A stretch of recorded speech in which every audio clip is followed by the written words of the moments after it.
Assalamualaikum warahmatullahi wabarakatuh. Alhamdulillahi rabbil alamin. Hamdan yuafi ni'amahu wa yukafi'u mazidah. Asyhadu an la ilaha illallah. Asyhadu anna Muhammadan abduhu wa rasuluh. Allahumma salli wa sallim wa barik ala nabiyyina Muhammad wa ala alihi wa ashabihi wa li baitihi wa dhurriyyatihi ajma'in wa ba'du. Allahumma inna nas'aluka khaira hadzal yawm wa khaira ma fihi wa khaira ba'dah wa na'udzu bika min syarri hadzal yawm syarri ma fihi syarri ba'dah. Bapak saudara, ikhwan fillah, banyak orang mendengar kalam ini. Siapa yang kenal dirinya, maka kenal Tuhannya. Sering dengar ya? Man 'arafa nafsahu faqad 'arafa rabbahu. Siapa yang kenal dirinya, dia pasti kenal Tuhannya, Rabbahu. Imam Ibnu Qudamah itu menyebutkan redaksi yang berbeda. Man 'arafa qalbahu, 'arafa Rabbahu. Siapa yang mengenal qalbunya, maka dia akan kenal yang membolak-balik kolbunya, yaitu Allah Subhanahu wa ta'ala. Ada yang bertanya, ini hadis atau bukan? Nah, ini pertanyaannya dua sebenarnya. Ini hadis atau bukan, lalu maknanya apa? Setelah kita teliti, ilmu hadis itu, Bapak Saudara makan Allah, jika kita buat pemetaan ilmu keislaman, bahkan semua ilmu di dunia itu dapat dirumuskan jadi 4 cara mengetahuinya, disebut epistemologi, bahasa Arabnya madarikul ulum.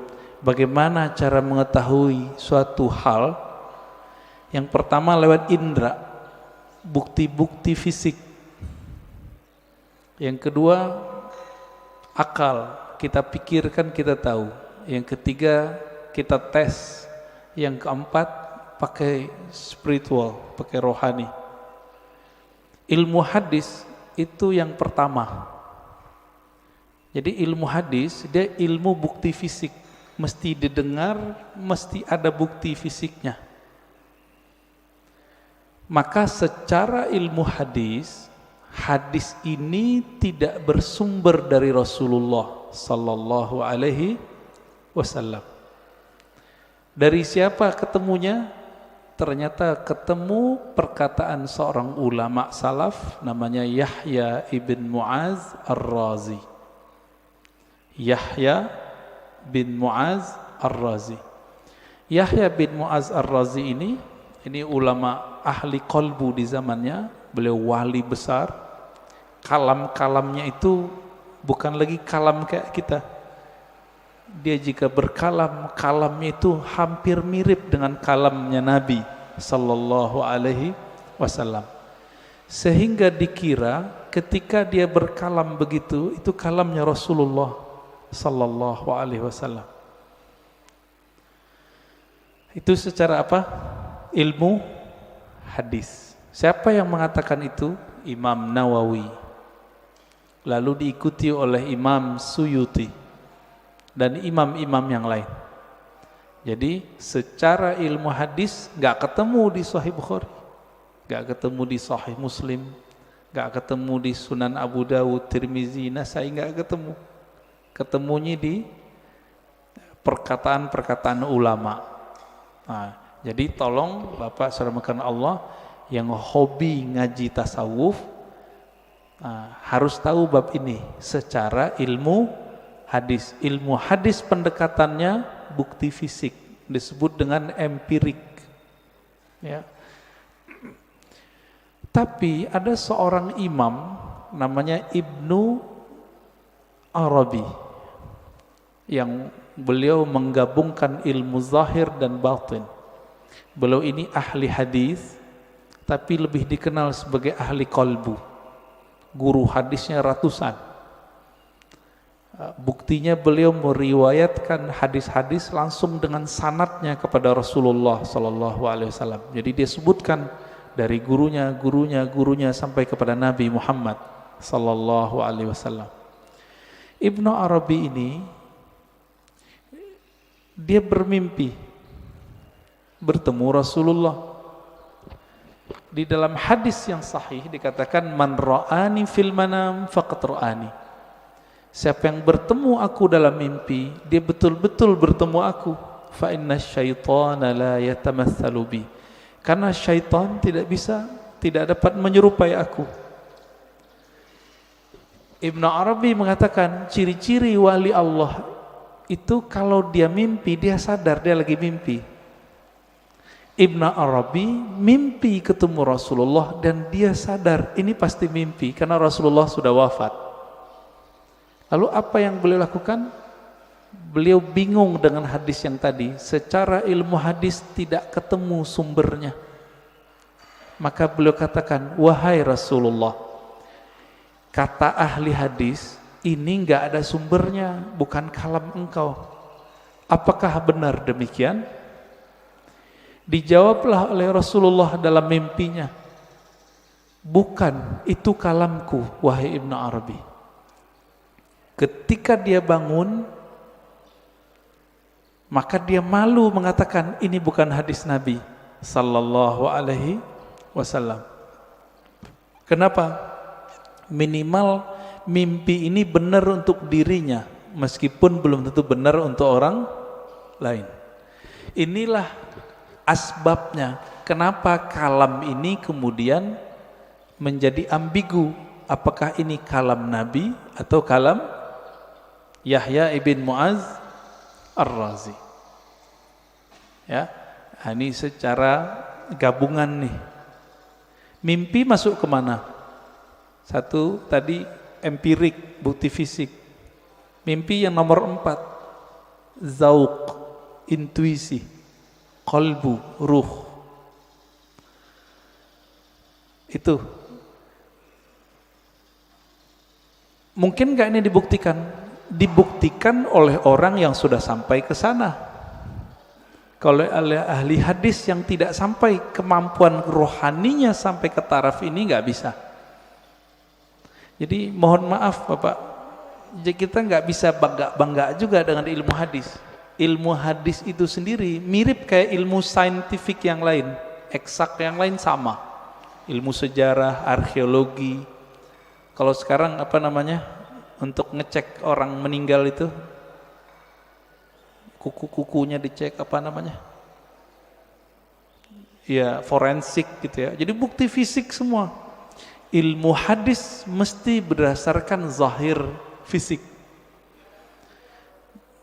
Oleh karena itu, Bapak, saudara yang bukan Allah, jika berdiskusi dengan ahli hadis, sulit kita ngungkit-ngungkit yang nomor 4 ini. Dia pasti yang nomor 1.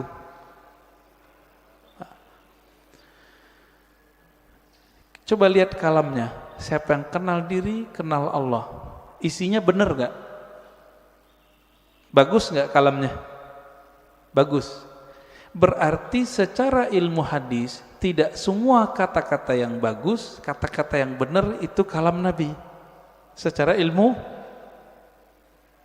hadis banyak Pak. Bahkan tidak semua yang benar itu kalamnya Nabi. Contohnya Monas di Jakarta, benar nggak?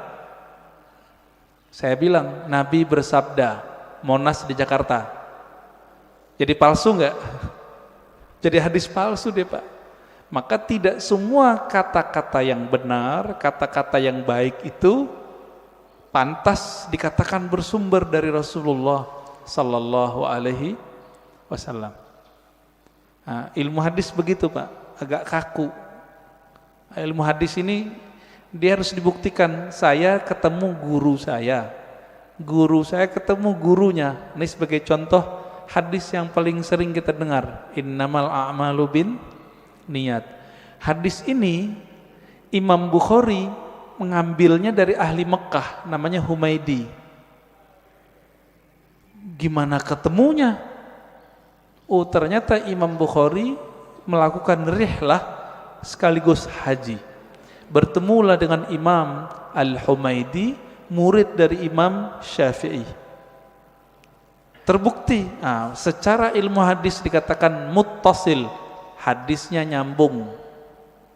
Makanya innamal a'malu binniyat, hadisnya sahih, ditaruh di nomor 1 dalam Sahih Bukhari. Imam Bukhari sering mimpi ketemu Rasulullah, iya, tapi mimpinya dia tidak taruh di bab hadis. Ada seorang imam namanya Al-Baihaqi, punya kitab judulnya Syu'abul Iman dan Zuhud. Di kitab beliau menukil kalam Nabi tapi yang didapat orang dalam mimpi. Dan itu populer Pak di masjid-masjid kita, khotib-khotib kita dulu. Tahun 2006 seorang profesor nelpon saya dulu di UIN. Saya waktu itu masih kuliah. Dia telepon, "Ar-Razi, ente ngaji hadis bukan?" "Iya. Saya mau khutbah besok, tapi bingung ini hadis itu bukan." Wah, kita kaget Pak, profesor masih mau nanya sama mahasiswa. Akhirnya saya katakan, "Hadis apa, Prof?" "Hadis siapa yang hari ini sama dengan kemarin maka dia merugi." Tahu hadis itu ya? Yang hari ini lebih buruk dari kemarin maka dia terlaknat. Saya senyum, "Maaf Prof, itu bukan hadis, tapi itu kalam Nabi yang didapat oleh Imam Abdul Aziz bin Rawat dalam mimpinya." Kata Imam Baihaqi, qala Abdul Aziz bin Rawat, berkata Abdul Aziz bin Rawat, "Ra'aitun Nabiyya sallallahu alaihi wasallam fil manam yaqul." Aku mendengar Nabi sallallahu alaihi wasallam di dalam tidur berkata. Kata di dalam tidurnya dihilangin oleh khotib-khotib. Sehingga jadinya gimana? Aku mendengar Nabi bersabda, "Siapa yang hari ini sama dengan kemarin fahuwa maghbun." Siapa yang hari ini beda dengan kemarin, lebih buruk dari kemarin, fahuwa mal'un, terlaknat. Nah itu.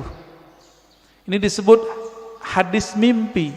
Tapi ingat, hadis mimpi bukan hadis secara ilmu hadis.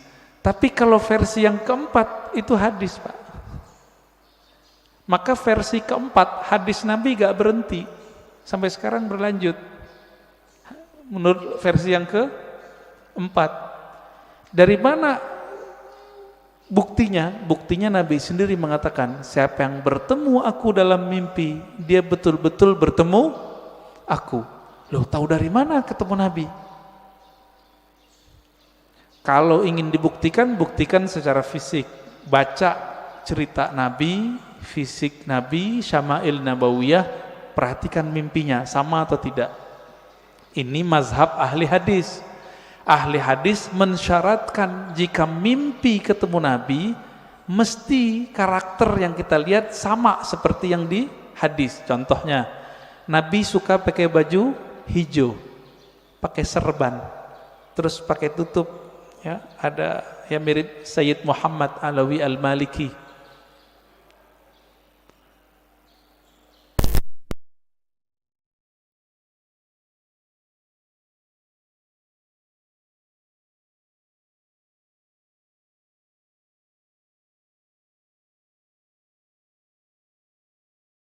Sir rahasia di dalam ini nggak pernah bohong. Ma kadzabal fuadu ma ra'ah. Dalilnya itu. Tidaklah si fuad ini, si kolbu ini, si hati ini pernah berbohong dengan apa yang dia lihat. Jadi walaupun Nabi sudah meninggal menurut ahli hadis, tapi bagi ahli ruhani Nabi nggak pernah mati Pak. Nabi cuma pindah alam, alam ruh, alam barzakh, alam malakut jabarut. Nah, ada di antara ulama yang setiap hari bisa ketemu Nabi. Siapa itu?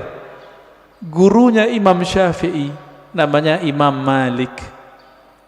Dihikayatkan dalam kitab Hilyatul Aulia, kitab hadis, tapi berkaitan dengan Tazkiyatun Nafs. Karya Imam Al-Hafiz ahli hadis Abu Nu'aim Al-Asfihani, Imam Malik berkata, "Ma bittu lailan illa wa ra'aitun nabiyya sallallahu alaihi wasallam." Lebih kurang begitu. Tidaklah aku beristirahat malam hari, melainkan saat aku memejam mata, aku memandang kepada Rasulullah sallallahu alaihi wasallam tiap malam, Pak. Siapa imamnya? Imam Malik. Tapi Imam Malik ahli hadis, maka beliau tidak memasukkan hasil dialognya dengan Nabi ke dalam bab ini, tapi masuk ke bab fatwa, dianggap itu ilham. Beda dengan Imam Ibnu Arabi, beda dengan Imam Ghazali. Mereka menganggap ini juga hadis, tapi hadis-hadis rohani, tidak masuk ke bab ilmu hadis. Nah, disinilah mulai bertengkar, Pak, antara ahli hadis sama ahli tasawuf. Bagi ahli hadis, kalian sesat. Kenapa? Itu bukan hadis Nabi, itu hadis palsu. Bagi ahli sufi, yang sesat siapa? Kalian gak mengerti kok kami dibilang sesat. Kalian gak bisa berkoneksi dengan Nabi, kok kami yang dianggap sesat. Begitu. Maka kemudian oleh Imam Al-Baihaqi, ya, satu tingkatan di atas Imam Ghazali, itu beliau gabung di kitabnya, di kitab Az-Zuhud, ya, di kitab Syu'abul Iman, kalam Nabi baik dalam ilmu hadis ataupun versi ahli qalbu. Bapak saudara makan Allah, kira-kira inilah kenapa ahli hadis susah baikan sama ahli tasawuf, ya.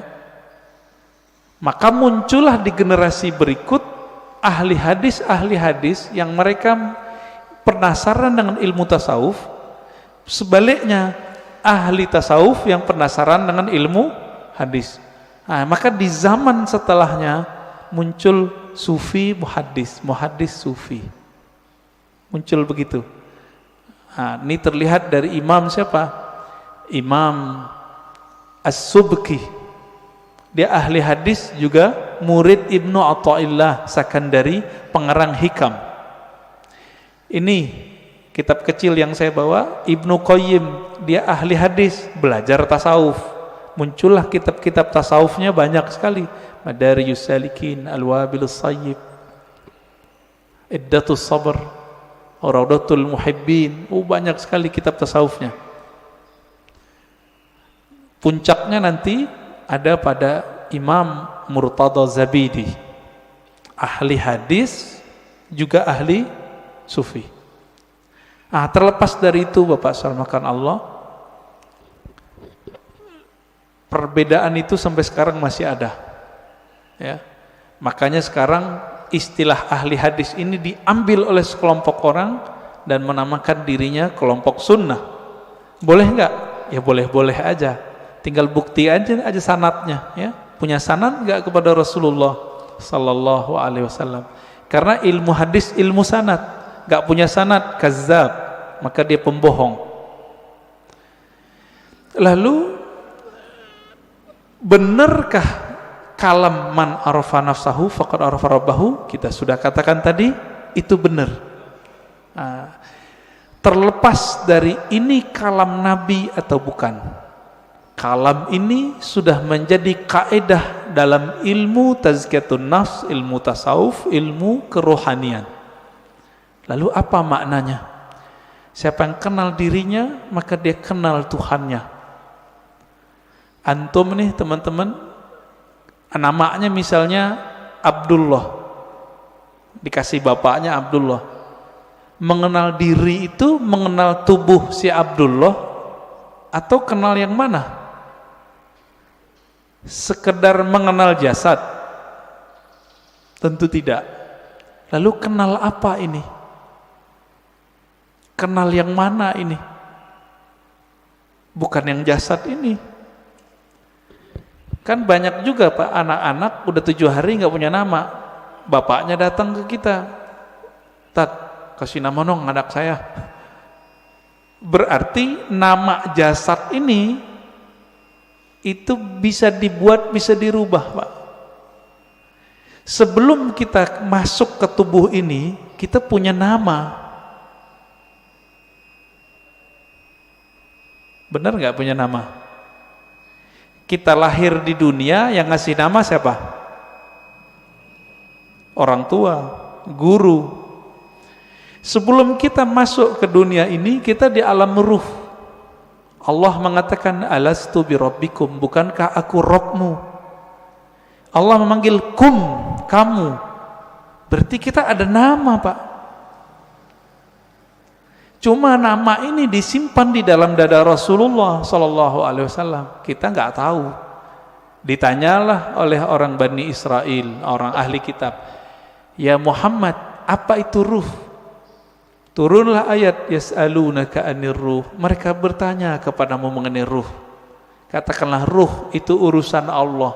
Kamu tidak diberi ilmunya kecuali sedikit. Sedikit di situ, wa ma utitum minal ilmi illa qalila. Sedikit menurut siapa? Menurut saya, menurut Nabi, menurut Bani Israel, atau menurut Allah? Menurut Allah. Maka sedikit menurut Allah itu banyak menurut kita. Orang kaya di Indonesia bilang, saya ngeluarin uang dikit, dikitnya itu udah 100 triliun Mbak. Apalagi raja di raja alam semesta ini, Rabbul Alamin, Allah Subhanahu wa Ta'ala. Ilmu ini disimpan dalam dada Rasulullah. Ada sahabat yang dikasih tahu, ada yang tidak. Maka Nabi itu bisa ngerti Pak, dengan izin Allah. Ada orang nih jihad, kayaknya paling kuat, kayaknya paling banyak bunuh musuh, tapi Nabi mengatakan finnar, masuk neraka, masuk neraka.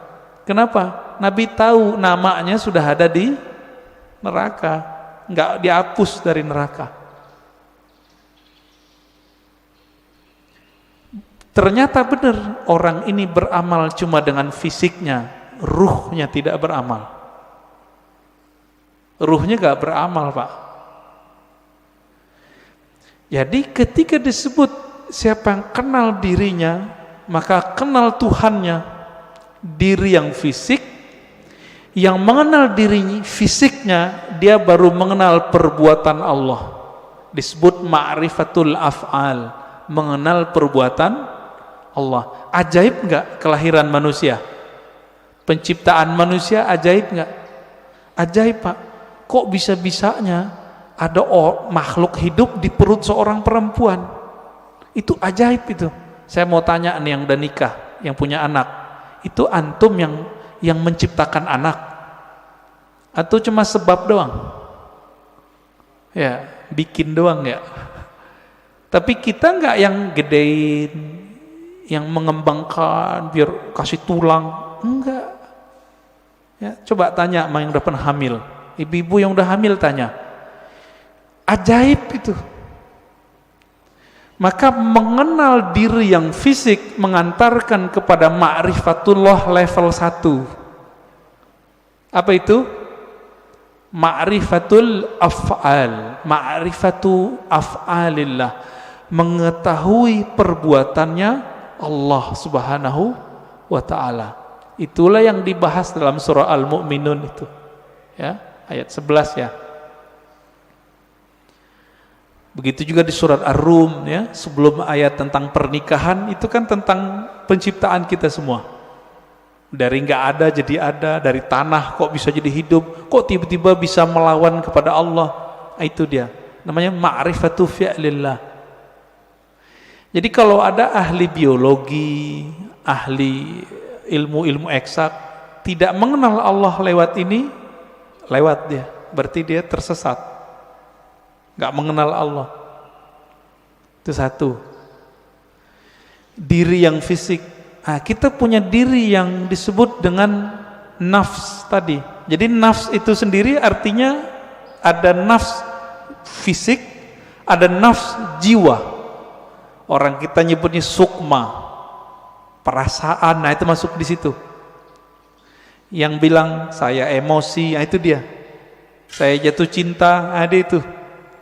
Seneng, sedih, itu masuk ke si nafs ini. Yang nafsunya besar, yang nafsunya kecil, penakut, pemberani, itu si nafs. Nah, punya enggak nih? Punya ya? Punya kita. Inilah yang dikatakan di Quran, wa man nahan nafsa anil hawa fa innal jannata hiyal ma'wa. Yang mampu menahan, mengendalikan nafs jiwanya, maka dia dapat surga. Nah, ini ma'rifat apa nih?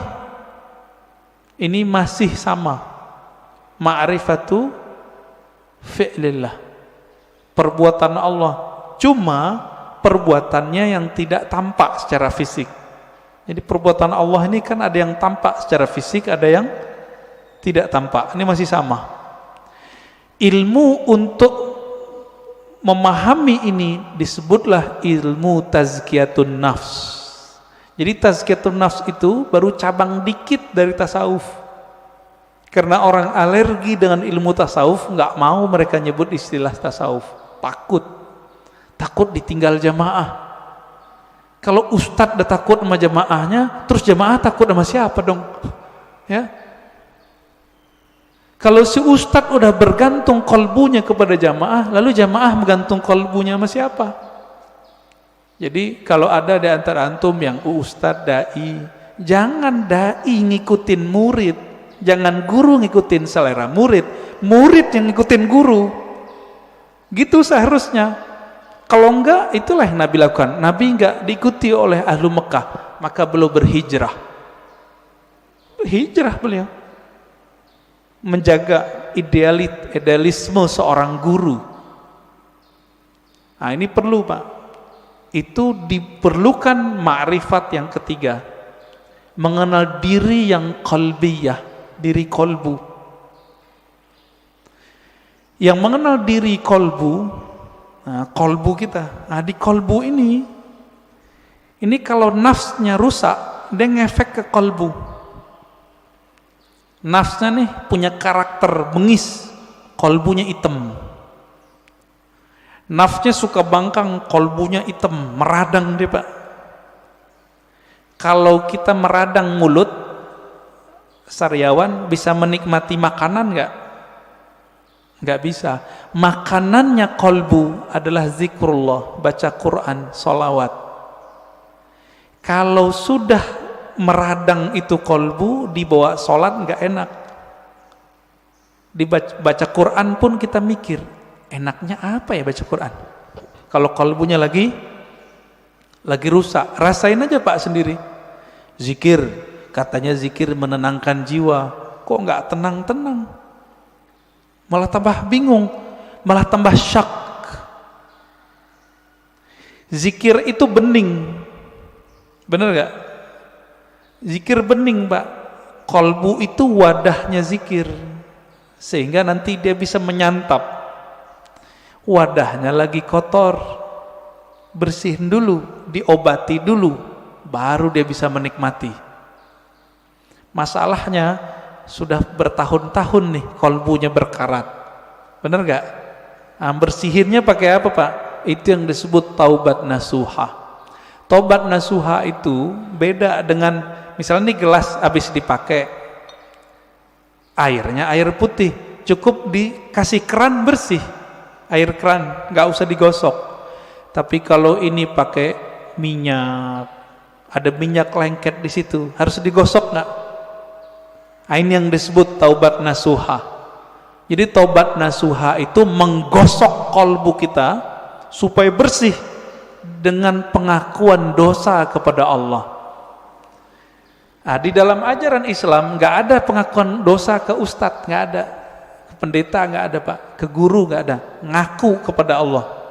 Semua kita kan punya dosa nih, bener Pak? Ada yang nggak punya dosa? Saya cium tangannya, Pak.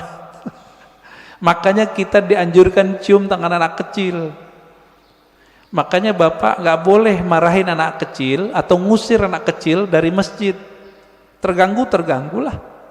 Kenapa? Nabi lagi khutbah Jumat. Hasan Husain datang, turun, diambil, digendong. Lagi sholat, naik ke punggung Nabi, ikut sholat. Keberisikan iya, tapi sekali kita usir dia, nanti anak tuh mikir masjid itu tempat orang-orang galak ya, gitu. Benci nanti dia ke masjid, Pak. Nah, yang benar diatur. Orang tuanya juga harus perhatian. Bapak saudara makan Allah, jika kita sudah sampai mengenal diri si kolbu itu cuma mau satu, asma Allah. Asma Allah ada di Quran, ya, ada di sholawat, ada di zikir. Intinya zikirlah. Semakin banyak kita mengenal nama Allah, semakin banyak makrifat di dalam kolbu. Maka di sini wajib ada kajian Asmaul Husna, Pak. Udah ada belum? Harus ada, Pak, di sini. Ntar mati bawa apa? Mati bawa apa ntar? Bawa asma Allah. Jangan bawa nama-nama bapak kita, nggak kepake. Bapak gue kiai, nggak kepake, Pak. Saya Ustadz Haji, yang kan nggak dipakai. Habib pun nggak laku, Pak, dikubur. Bapak ini keturunan Rasulullah, nggak laku dikubur kalau nggak bawa ma'rifat. Malah diragukan, masa keturunan Rasulullah begini, kata malaikat ya. Kalau nanti Rasulullah bawa syafaat mungkin, tapi kan malaikat mungkar nakir ini seperti orang yang jaga depan kantor, Pak. Dia nggak mau tahu, yang lewat dia periksa, bener gak? Bapak saudara makan Allah, ma'rifat qalbu itu hanya dengan mengenal nama dan sifat Allah. Jadi coba deh di sini dibuat nanti kajian Asmaul Husna yang mateng, bukan yang separuh-separuh, enggak. Jangan, yang mateng kajiannya. Gurunya ahli zikir, bersanad zikirnya kepada Rasulullah. Insya Allah Pak enak ngajinya, kan banyak nih. Carilah ya, semoga ketemu nanti. Asma sifat. Ma'rifatus sifat itu masih bagian dari kolbu, paling dalam. Dia udah masuk ke dalam sirnya kolbu. Kan kolbu ini dia ada bagian-bagiannya, Pak. Kolbu itu disebut ada fuad. Ada yang disebut dengan lub. Inti dari kolbu disebut lub. Rahasia yang ada di dalam inti kolbu itu disebut dengan sir. Maka disebutkan dalam Al-Quran, Allah ya'lamu sirra wal akhfa. Allah mengetahui yang sir, yang tersembunyi, bahkan yang akhfa, yang samar. Nah, itu ketahuan oleh Allah SWT. Nah, di mana kesimpannya itu? Itu di dalam kolbu paling dalam. Kita ini semua dulu kan pernah ketemu Allah. Memori itu kesimpan di situ, Pak. Ada yang ingat nggak? Nggak ada yang ingat ya? Bener. Makanya Allah utus Rasul. Supaya apa? Memantik sir supaya dia kemudian kembali muncul. Ketika muncul sir itu bernama zikir. Ketika dibahasakan dia bernama ma'rifat. Ma'rifat itu ungkapan pengenalan si hamba kepada Allah Subhanahu wa ta'ala. Bapak nih pernah ketemu dengan seseorang dulu, kesimpan nggak di memorinya? Kesimpan. Ketemu seseorang yang berkesan. Apanya yang berkesan? Parfumnya. Nanti kita ketemu parfum yang sama, itu teringat Pak wajahnya.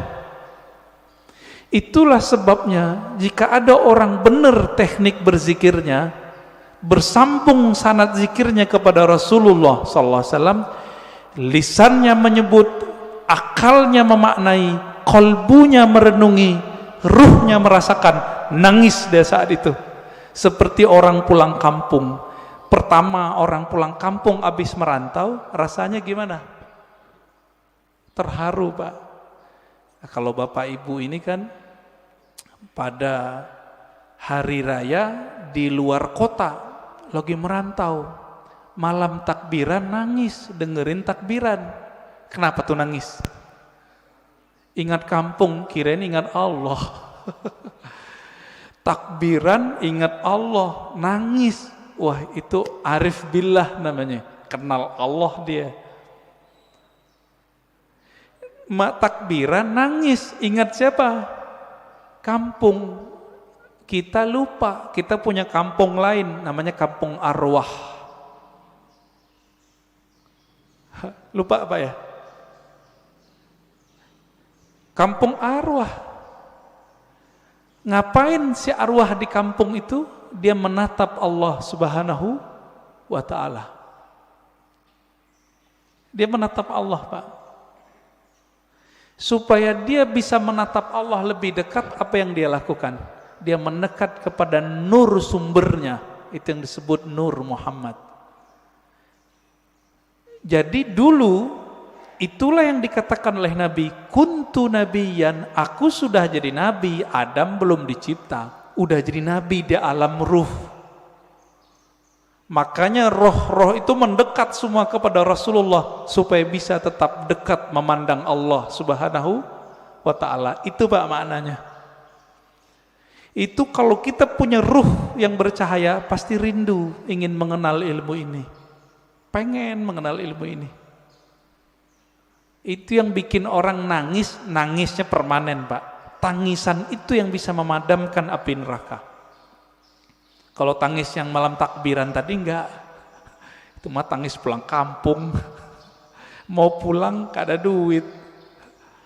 Atau kayak tahun-tahun ini kan mau pulang kena COVID, dompetnya Pak kena COVID, nggak bisa pulang, nangis. Itu nangis apa? Teringat kampung fisik. Jadi jika orang bisa nangis karena ingat kampung fisik, kampung badan ini, teringat orang tua zahir, apalagi jika dia teringat dengan orang tua rohaninya. Sering dengar nggak istilah Nur Muhammad? Ya, masih ingat disebut apa? Nur Muhammad itu Abul Arwah, bapaknya sekalian roh. Maka ketika roh itu rindu ke siapa? Dia rindu sama ayahnya. Itulah kenapa kalau solawat jadi wajib dalam solat. Allahumma salli ala Sayyidina Muhammad. Ini orang malah debat, nggak boleh pakai Sayyidina, boleh pakai Sayyidina. Itu mah debat biasa itu. Kolbunya, ruhnya rindu nggak kepada Rasulullah? Nah, kalau sudah sampai ke sana, dia sudah sampai ke ma'rifatur ruh. Mengenal ruh, dari mana dia berasal, dulu dia bersama siapa. Nah, ini kabar gembiranya Pak. Ruh kita ini dulu ngapain di sono, sekarang diulang aktivitasnya. Kalau dulu Bapak di sono suka mendatangi Nabi, suka mendatangi orang yang dekat dengan nur Nabi itu, maka sekarang Bapak pasti suka dengerin pewaris-pewaris Nabi. Pasti cinta sama zuriat Nabi. Nah, orang-orang yang dulu mencintai Rasulullah di sana, di alam ruh itu, dia cinta kepada nur Nabi. Maka Allah kasihlah dia fisik di dunia bernama Habib atau ulama, dua aja, Habib atau ulama. Jadi kenapa Habib terlahir sebagai Habib, kiai sebagai kiai, gus sebagai gus, ajengan sebagai ajengan. Karena dulu nurnya mengagumi nurnya Nabi sallallahu alaihi wasallam. Itulah makna hadis al-arwah junudun mujannadah, hadis sahih Muslim. Ini syarahnya jarang orang menjelaskan ini. Roh itu dia berbaris-baris seperti tentara. Nah, dulu nih Bapak kalau dibukakan pintu kolbunya, itu bisa lihat Pak, dulu kita seperti ini di sono, ngumpul Pak seperti ini. Bapak kenapa sebut masjid ini Masjid Nabawi? Karena merindukan Nabi sallallahu alaihi wasallam. Semoga para pewakaf, pendiri, pengurus diberkahi oleh Allah, diberi rindu kepada Rasulullah. Bahkan sebelum wafat Allah kasih mimpi ketemu Rasulullah sallallahu alaihi wasallam. Amin. Pasti bisa Pak. Rasulullah kan nggak mati beliau, cuma pindah alam. Kalau kita bisa mati sebelum mati, bukan bunuh diri loh Pak ya. Mati sebelum mati itu apa? Mampu memilah ini alam jasad, ini alam pikiran, ini alam kolbu, ini alam ruh. Mampu dia berzikir, bertahan, bisa dia ketemu Rasulullah sallallahu alaihi wasallam. Bisa Pak. Dulu Sayyid Muhammad Alawi Al-Maliki kalau mau ngapa-ngapain itu nanya sama muridnya, masih hidup, saya nggak usah sebut namanya, kalau disebut ntar jadi orang mengkultuskan beliau nanti. Orang kita Pak, Jawa Tengah kalau nggak salah ya, Kiai Fulan. Bertanya ke beliau, bocah ya waladi, kira-kira begitu ya, anakku, coba tanya ke Nabi, saya mau melakukan ini, beliau restu gak? Itu yang minta siapa? Sayyid Muhammad, keturunan Rasulullah sallallahu alaihi wasallam, hafal banyak hadis. Muridnya pakar mimpi ketemu Rasulullah, karena sholawat gak berhenti-berhenti beliau, sholawat aja terus. Maka Bapak Ibu saudara makan Allah, jika ingin bertemu Rasulullah, sholawat terus. Terus itu apa ujungnya? Ujungnya mati. Jadi kalau belum mati jangan berhenti. Dijamin Pak, pasti. Kenapa? Hadis jaminannya jelas. Man shalla alaiya sallallahu alaihi asyara marat. Yang salawat kepadaku, Allah salawat kepadanya 10 kali. Saya mau tanya nih, ini 10 kali menurut kita atau menurut Allah? Coba lihat bahasa Arabnya. Sallallahu alaihi. Allah bersolawat kepadanya 10 kali. Berarti menurut Allah atau menurut kita? Kita ini Pak cukup dapat 1 salawat dari Allah pasti masuk surga. Salawat disertai rahmat, masuk surga. Kalau 10 ketemu Rasulullah sallallahu alaihi wasallam, ketemu Rasulullah pasti. Maka Nabi mengatakan ini garansi Rasulullah, orang yang paling dekat kepadaku nanti siapa? Aksaruhum salatan bi, yang paling banyak bersolawat kepadaku. Inilah media kalau mau ketemu Rasulullah. Bisa. Siapa yang bilang nggak bisa ya? Nabi mengatakan nanti di akhir zaman ada Dajjal. Seandainya aku hidup saat itu, akulah hajijun alaikum, akulah pembela kalian. Secara fisik Nabi nggak ada Pak, tapi kan pewarisnya ada. Pewarisnya itulah disebut Al-Imam Al-Mahdi. Imam Mahdi, apa kata beliau? Namanya seperti namaku. Nama dalam bahasa Arab ismun. Ismun artinya tingkatan dan kemuliaan, bahkan ilmu. Itu artinya. Bukan Muhammad bin Abdullah. Muhammad bin Abdullah mah banyak habaib namanya dari dulu Muhammad bin Abdullah, tapi bukan Imam Mahdi. Ya. Ini sekarang banyak yang kajian akhir zaman tapi terjebak pada riwayat ahli hadis fisik, tidak mempertimbangkan ahli rohani. Nah, ini kesalahan besar kajian akhir zaman hari ini. Akhirnya yang terjadi cocok logi. Kita berterima kasih, syukron ya, terima kasih para asatis akhir zaman, antum telah membuat kita aware, sadar mengenai hadis akhir zaman. Cuma kadang nggak cocok. Hidungnya lurus gitu ya. Itu mah ciri fisik habaib, rata-rata begitu hidungnya. Ya. Bukan itu kalau mengenal Rasul. Rasul itu kolbunya yang mau dilihat. Berarti ini yang disebut ismun tadi. Ya. Maka yang keempat itu Bapak selamatkan Allah, siapa yang mengenal ruhnya, maka dia mengenal Allah secara hakiki. Dia mengenal Rasulullah secara hakiki. Nah, semoga kita sampai ini yang ini keempat. Mengenal ruh walaupun sedikit menurut Allah itu kan banyak bagi kita. Setetes saja Allah beri, itu udah lautan bagi kita. Ya. Nah, caranya banyak-banyak aja Pak sholawat. Bapak ini kan mohon maaf ya, pemalas ngajari guru, maunya didatangin guru mulu, ya enggak? Carilah guru yang bisa mengajarkan zikir ma'rifatullah. Nanti diajarin Pak cara berselancar kepada Allah. Tapi kalau masih males, udah sholawat aja dulu. Nah, nanti sholawat ini nurnya akan membimbing kita. Insya Allah ya. Jadi lebih kurang makna ringkas dari man arafa nafsahu faqad arafa rabbahu, 4 level ini ya, tinggal dilihat kita bagian yang mana ya.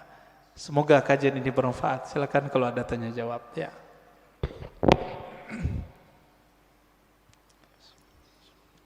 Alhamdulillah selesai materinya, kita masuk ke sesi tanya jawab. Mungkin saya tanyakan dari akun YouTube An-Nabawi TV. Ada 5 pertanyaan nih, tapi tidak semuanya dipilih yang terbaik. Yang pertama, mohon penjelasan Buya tentang perkataan bahwa telinga yang berdenging adalah nama kita disebutkan di alam malakut, maka bersolawatlah. Mohon penjelasannya tentang perkataan ini, jazakallah. Yang kedua Buya, betulkah hadis surga di bawah telapak kaki ibu itu hadis palsu? Mohon penjelasannya Bu. Iya. Demikian dari YouTube, itu aja yang terbaik dulu. Yang pertama tentang kalau telinga berdenging, nama kita disebut di alam gaib malakut ya. Itu yang hadisnya dinukil oleh Imam An-Nawawi dalam kitab Al-Azkar. Hadisnya lebih kurang hasan, tapi tidak menyebutkan mengenai alam malakut. Nabi cuma mengatakan, siapa yang telinganya berdengung, lebih kurang begitu, maka bacalah basmalah. Lalu ada doanya, zakaraniallahu bi khairin, semoga Allah menyebutku dengan yang baik. Itu maksudnya, bahkan bukan malakut saja, semoga Allah menyebutku dengan yang baik. Berarti lebih dari Jabarut, lebih dari semuanya. Kalau Allah berbicara di mana? Karena Allah enggak petu tempat. Nah, ini yang disebut qadim. Ya, qadim. Tapi bisa saja kalam Allah disampaikan ke alam-alam yang lain. Wallahu taala alam. Itu maksudnya. Hadisnya hasan. Ya. Yang kedua, oh ya, surga di bawah telapak kaki ibu. Kalau kalimatnya begitu, iya, bukan hadis Nabi. Tapi yang ada di hadis Nabi,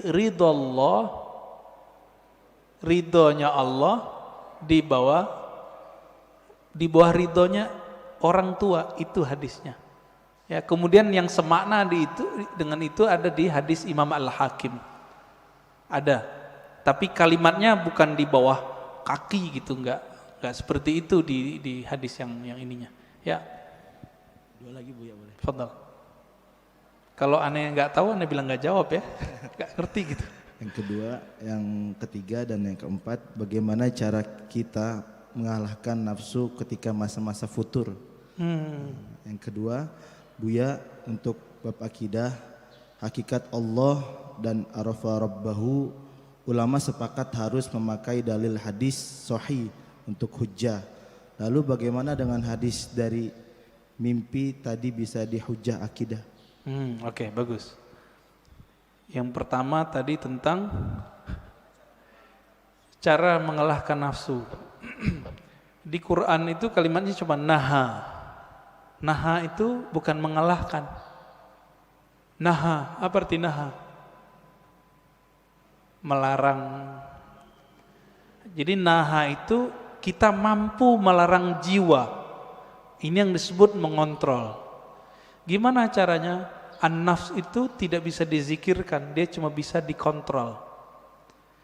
Jika berkaitan dengan hawa nafsu, itu urusannya dengan makan. Maka jaga makannya, jangan yang haram dan jangan banyak. Jangan banyak ya. Jika berkaitan dengan syahwat yang besar, maka kurangi makan-makan yang membuat libido kita tinggi. Yang paling ringkas ya puasa. Puasa itu paling bagus. Jadi tidak ada lagi setahu saya yang paling kuat untuk mengolah nafs jiwa kecuali puasa. Nggak ada lagi Pak. Coba cek Bapak ini kalau puasa jalan, ngelihat yang bening-bening nggak berani. Wah lagi puasa, gitu Pak. Coba aja tuh. Kalau nggak puasa, haji mumpung. Ya, tafadhal. Yang kedua tadi udah ya? Bab hakikat Allah. Oke. Hakikat Allah tidak diketahui kecuali oleh Rasulullah Sallallahu Alaihi Wasallam. Termasuk nanti Imam Mahdi itu mengerti hakikatnya Allah, ya, karena beliau pewarisnya Nabi. Plek apa yang Nabi tahu ada di dalam kolbunya. Tapi bagaimana dengan mimpi? Bagaimana dengan kaedah tadi? Untuk hujjah akidah mesti hadisnya sahih, bahkan mesti mutawatir oleh sebagian ulama. Itu bab ilmu akidah. Ilmu akidah babnya bab akal. Ilmu akidah bab akal. Oke, kalau mimpi tadi bab mana? Yang nomor 4. Ya. Orang ahli akal nggak percaya sama mimpi. Orang yang jago mimpi ketawa sama ahli akal, ilmumu segitu aja. Ya, jadi kita nggak perlu membantah. Ini dua jalur yang berbeda, gitu. Nabi SAW mimpi nggak? Mimpi Pak. Wahyu pertama yang turun ke Nabi itu mimpi. Hadis Sahih Bukhari, kitab Bad'il Wahyi. Awal ma budi'a bihil wahyu ar-ru'ya salihah. Kira-kira begitu kalimatnya. Wahyu pertama yang turun itu bukan Quran. Yang pertama turun cahaya turun kepada qalbu Nabi sehingga beliau melihat mimpi yang indah. Akibatnya beliau suka menyepi. Faitahannas fi ghari Hira. Lalu beliau menyepilah di Gua Hira. Itu. Jadi kalau kita menolak bab mimpi sama dengan menolak bab wahyu. Ingat, mimpi siapa nih? Mimpi waliullah, mimpi nabiullah. Kalau mimpi bapak, ibu mungkin ya, kita tolak aja ya. Tapi Nabi mengatakan di akhir zaman hampir-hampir saja mimpi semua orang beriman itu benar. Pada beriman gak sih? Beriman gak? Beriman gak? Benar ke siapa? Ke Allah, ke Rasulullah. Rasulullah mengatakan salah satu warisan kenabian itu adalah ar-ru'ya as-salihah. Ar-ru'ya as-salihah juz'un minan nubuwah. Hadis Imam Tirmizi, hadis sahih. Ya. Jadi ahli kolbu itu jaga benar. Ternyata Imam Bukhari, Imam Tirmizi, imam-imam itu menghargai mimpi, maka mereka buatlah satu bab, satu kitab dalam sahih mereka, kitab Ta'birur Ru'ya. Imam Bukhari punya kitab itu. Dalam Sahih Bukhari, bab mengenai takbir mimpi. Kenapa Pak? Ternyata sahabat Nabi setiap ba'da subuh setoran mimpi yang bening-bening itu kepada Rasulullah. Mimpi malaikat, mimpi melihat ada cahaya dari langit. Itu mereka cerita kepada Rasulullah. Kiai sekarang kan nggak bisa begitu Pak. Wah bunga tidur, nggak ngerti, bilang aja nggak ngerti, jangan dibilang bunga tidur. Ilmu mimpi itu ilmu yang mustaqil, dia ilmu permanen dan berdiri sendiri. Dia nanti berkaitannya dengan ilmu rohani, ilmu tasawuf. Jadi tidak berbenturan dengan ilmu akidah. Gitu ya. Lagi Buya boleh? Tadi Buya membahas tentang mimpi. Bagaimana menurut Buya kalau saya pernah bermimpi Rasulullah SAW, amin, dan melihat beliau seperti jatuh cinta, tapi tidak terlalu detail melihat mukanya. Iya, kita sudah bacakan hadisnya tadi. Nabi bersabda, "Man ra'ani fil manam faqad ra'ani." Bahkan ada satu riwayat, "Faqad ra'al haq." Siapa yang bermimpi bertemu aku, maka ia telah melihat al-haq, kebenaran. Bahwa itu benar-benar Nabi sallallahu alaihi wasallam. Tapi kok kurang jelas? Kurang jelas itu karena ma'rifatun nabinya kurang jelas. Karena mengenal nabinya masih kurang detail, maka melihat nabinya masih samar. Bahkan ada teman kita yang mimpi Nabi itu nggak mau noleh Pak, nggak mau noleh. Cerita ke saya nangis-nangis. Rasulullah marah sama saya ya. Ada yang begitu. Antum bisa bayangkan, kita mau ketemu orang yang kita cintai, kita idolakan, tapi dia nggak mau noleh. Ruhnya nangis. Gimana caranya? Udah ente sholawat aja banyak-banyak, baca salam kepada Rasulullah, nanti insya Allah Nabi jawab. Alhamdulillah besok-besok ada yang mimpi lagi. Jadi ini bukan kita ngayal, bukan. Ini beda dimensi dia. Kalau ingin cek kebeningan kolbu, tanya mimpinya apa. Jika bapak saya, ini kita lagi kotor, jiwa kita kotor nih. Mau kiai, mau ustadz, mau jamaah, mau tahajud, kotor Pak, pasti mimpi basah. Jadi kalau mimpi basah, tobat Pak, tobat rohani. Dosa enggak, tapi rohani kita, oh kayaknya hati kita kotor. Sayyidina Umar ketika bermimpi menggauli budaknya. Budak halal enggak? Halal. Apa kata beliau? Syaghalatni siyasah. Ya Allah, aku tersibukkan oleh urusan politik sehingga lupa wirid. Ini Umar, ngerti beliau. Tapi beliau pun kalau mimpi sama yang halal. Kalau kita kan kita berharap mimpi sama artis Pak. Ya. Silakan. Baik. Assalamualaikum warahmatullahi wabarakatuh. Waalaikumsalam. Pak Ustadz, Pak Kiai, kalau boleh mohon maaf, saya sedikit ingin memuji Pak Ustadz. Saya baru ketemu Ustadz Kiai yang cahayanya bagus Allah. dan bening. Ini pertama. Yang kedua, saya umur 74 tahun. Tapi baru sekarang saya ketemu Ustadz mengatakan bapaknya roh itu adalah Nur Rasulullah. Sallallahu. Alhamdulillahirrahmanirrahim. Ilmu saya bertambah satu sekarang Pak, luar biasa. Saya juga merinding ini Pak, dengarnya. Selama ini saya nggak ngerti bapaknya roh itu siapa. Mudah-mudahan juga teman-teman saya di Nabawi ini sama juga mudah-mudahan, tapi nggak tahu. Seperti Pak Ketua DKM mungkin lebih ahli, sama Pak Nenggolan lebih ahli daripada saya. Dia tahu kalau saya 74 tahun umur nggak tahu bapaknya roh saya siapa. Alhamdulillah saya subuh hari ini mendapat ilmu yang luar biasa, bahwa saya mengenal bahwa roh saya ini adalah Nur Allah, Nur Rasulullah sallallahu alaihi wasallam. Kemudian tadi kalau anak-anak Basir sudah bertanya, Bagaimana kalau saya selalu selawat, selalu merinding atau apa namanya bulu kuduk. Ini kalau bahasa orang Sumatera, Bang Palembang tuh bulu kuduk Pak, bulu kuduk.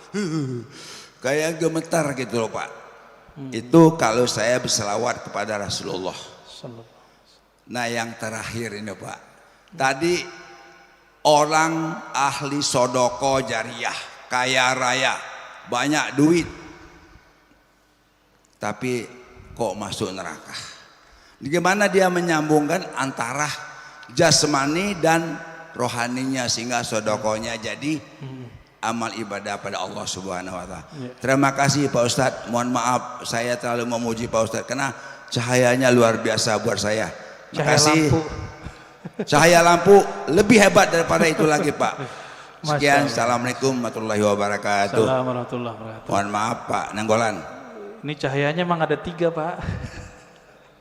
Allahumma salli ala Sayyidina Muhammad an-nuril dhati wa sirri sari fi jami'il asma'i was sifat.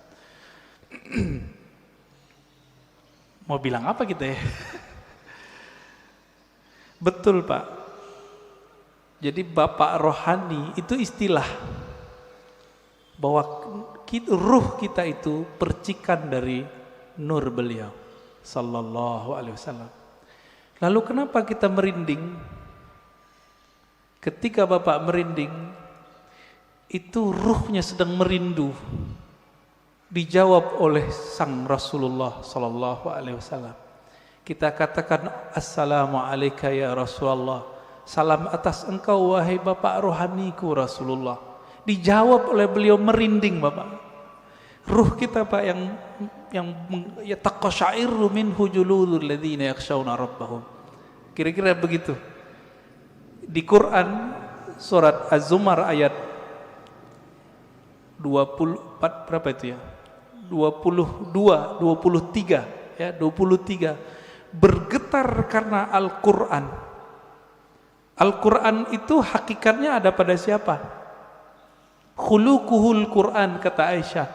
Nabi Muhammad itu polanya, zahir batinnya adalah Al-Quran. Disebut nama Nabi taqsya'irru minhu juludul ladzina yakhshawna rabbahum. Disebut nama sang pembawa nur Quran, pasti bergetar Pak sang para pecinta. Pasti merinding. Makanya ada syairnya itu. Kullul qulub ilal habibi tamilu. Semua pencinta jika disebut nama sang kekasih pasti hatinya merindu. Apa buktinya? Disebut namanya kadang-kadang meleleh Pak mata kita. Rindu dengan kampung rohani, rindu dengan orang tua rohani. Saya nih ibu saya baru wafat setahunan. Kalau disebut ibu saya Pak, saya nangis. Padahal itu ibu fisik. Apalagi kita sebut nama Rasulullah sallallahu alaihi wasallam. Nama Nabi Muhammad sallallahu alaihi wasallam. Rindunya lebih dahsyat, tapi kita harus tahan. Maka lepaskanlah rindu itu dengan menyebut nama Nabi. Allahumma salli ala Sayyidina Muhammad an-nuril dhati wa sirri sari fi jamil asma' wa sifat. Assalatu wassalamu alaika ya Sayyidi ya Rasulullah. Kira-kira begitu Pak. Allahumma salli ala.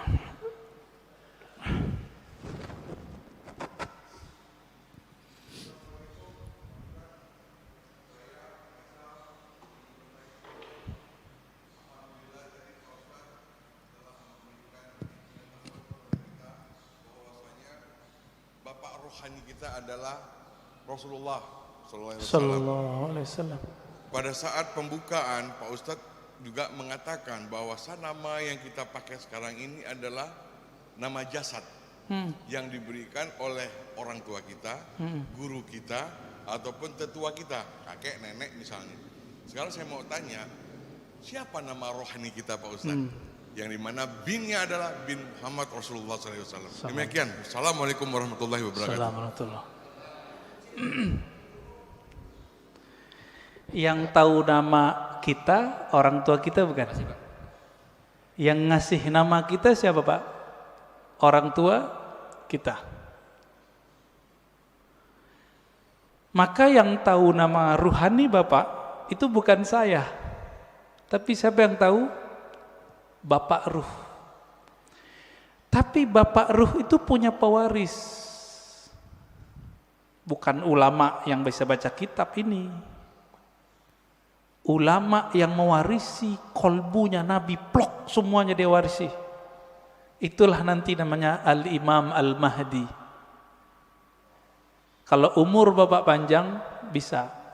Jika belum muncul Imam Al-Mahdi, maka wali yang disebut wali ghaus, jika di ilmu fikih disebut mujtahid mutlak. Mujtahid mutlak dia tahu nih barang hukumnya apa, keluar namanya. Maka bagi ahli ruh, wali-wali yang disebut wali kutub itu mereka nggak ngerti. Yang ngerti wali namanya ghaus. Jadi wali itu kan banyak Pak, ada stratanya. Ada 313 wali kutub, sejumlah dengan jumlah para rasul, sejumlah dengan jumlah ahli badar. Kutub poros, dia poros asma, poros sifat Allah. Wali-wali ini ada satu pemimpin yang jadi guru mereka, orang tua rohani mereka sekarang ini. Ini yang disebut Kutubul Ghaus. Dan itu cuma satu di dunia dan pasti keturunan Rasulullah. Sayangnya mastur, tersembunyi, nggak boleh muncul Pak. Bapak pengen tahu nama ruhnya? Harus punya koneksi sama Al-Ghaus ini, gitu. Kalau mau nanti satu saat kumpulkan namanya semua, nanti saya kirim ke beliau. Ya, biar dikasih namanya oleh beliau. Kapan ketemunya? Wallahu a'lam. Insya Allah ketemu. Insya Allah ketemu. Para perindu Rasulullah pasti bertemu beliau. Bapak kalau mau silakan. Nanti kumpulkan namanya, nanti beliau kasih nama. Dikasih nama Pak, dengan nama itu Bapak nanti dipanggil oleh malaikat mungkar nakir ntar. Nama dari ayah rohani yang disimpan oleh kalbu beliau. Kira-kira begitu. Waduh, ini udah berbicara jauh kita nih Pak ya. Ya, tafadhal. Boleh terakhir dari Pak Haji Adang untuk pertanyaan. Assalamualaikum warahmatullahi wabarakatuh. Assalamualaikum warahmatullahi wabarakatuh. Mohon dijelaskan perbedaan antara saudara kandung dan saudara satu ruh. Karena terkadang walaupun kita saudara satu kandung, saudara kandung dan saudara ruh. Karena yang terjadi di dunia ini, sungguh pun kita saudara satu kandung, tapi mungkin jarang ketemu, banyak perbedaannya. Berbeda walaupun tidak satu kandung, kita sering ketemu dan banyak persamaannya. Kemudian mohon dijelaskan juga perbedaan pendengaran ruhani dan pendengaran jasmani, penglihatan ruhani dan penglihatan jasmani. Terima kasih. Ya. Beda saudara kandung secara jasad Pak ya, dengan saudara ruh. Dalilnya surat Al-Hujurat, innamal mu'minuna ikhwah. Sesungguhnya orang beriman itu bersaudara. Loh, babenya siapa? Ya, bapaknya siapa? Itulah Rasulullah. Abul Mu'minin, bapaknya orang beriman. Maka istri Nabi disebut Ummul Mu'minin. Tapi kan kita nggak manggil Nabi Abul Mu'minin, padahal itu nama beliau sebenarnya. Disebut lebih tepat Abur Ruh. Saudara ruh ini itu diketahui dari syahadat Pak, dan pengenalannya kepada Bapak Ruh. Dan yang meniupkan roh tidak dicipta Pak. Tapi jika yang dimaksud roh itu jiwa, jiwa dicipta. Jadi tergantung nih, kan ulama kita kadang menyebut roh tapi artinya nafs. Menyebut roh artinya kolbu, seperti Imam Ghazali. Maka ini dicipta. Inilah mazhab Imam Qushairi, Imam Ghazali, bahwa ruh dicipta. Tapi Quran kan ngomong ruh bukan yang itu. Kulir ruh min amri rabbi tidak dicipta. Roh adalah urusan Allah. Lillahil amru, ya. Allah punya amr, tapi juga punya penciptaan. Jadi Allah membedakan antara ciptaannya dengan urusannya. Urusan itu hembusan. Nah, jadi kita ini, fisik ini dengan kun fayakun. Kalau ruh enggak, tiupan Pak, tiupan dari Allah Subhanahu Wa Taala. Sedangkan nur, nah yang Bapak cerita tadi, nur itu pancaran. Maka manusia itu dalam dirinya minimal ada 3 nasab.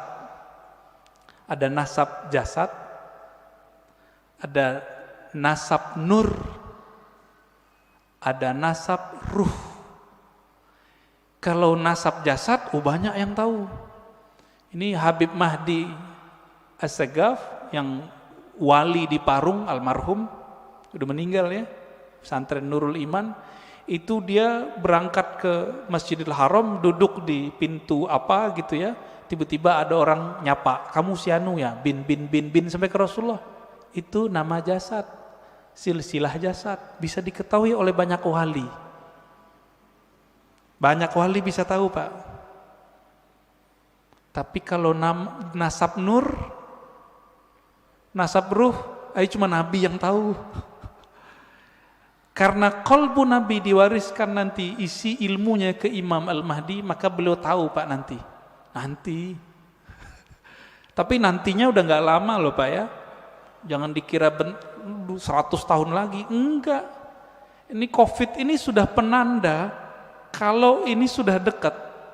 Negara udah banyak yang collab Pak sekarang. Bener gak? Biasanya virus itu ya gak nyampe setahun hilang. Udah setahun 2 tahun hilang. Kalau ada wali yang doa. Kan wali gak mau doa Pak.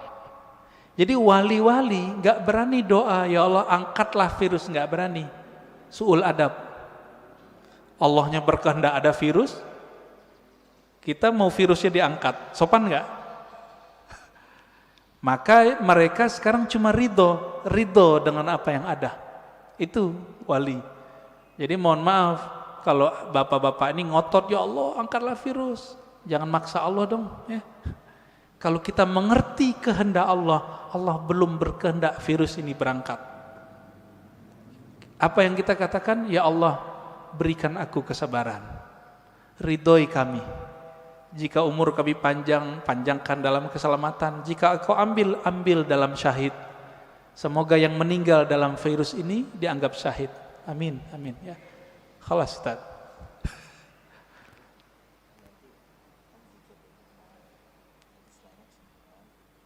Zikir ya.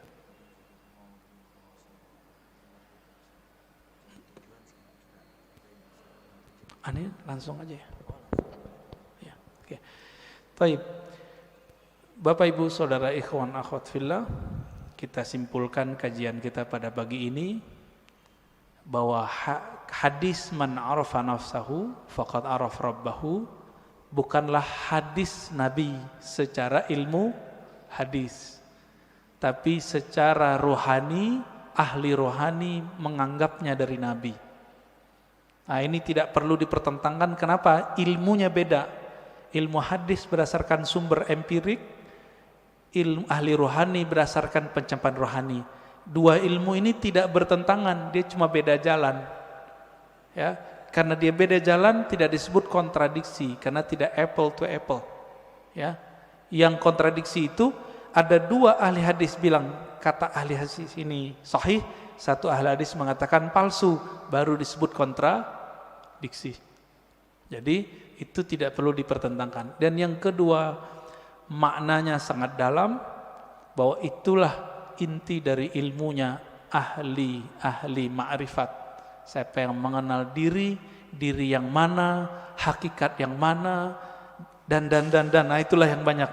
Semoga kita mendapatkan ilmu itu sebelum nyawa ini berpisah dengan badan. Allahumma salli wa sallim wa barik ala nabiyina Muhammad. Assalamualaikum warahmatullahi wabarakatuh. Saya mohon izin pamit, nggak ikut zikir ya. Ya, assalamualaikum. Waalaikumsalam. Terima kasih Buya atas jawabannya, semoga kita dapat memahaminya. Kemudian dari para jamaah kita masuk ke zikir ahad subuh yang insyaallah dipimpin langsung oleh imam kita yaitu Ustaz Ismail Budiman. Tafadhol alaihi masykur Ustaz.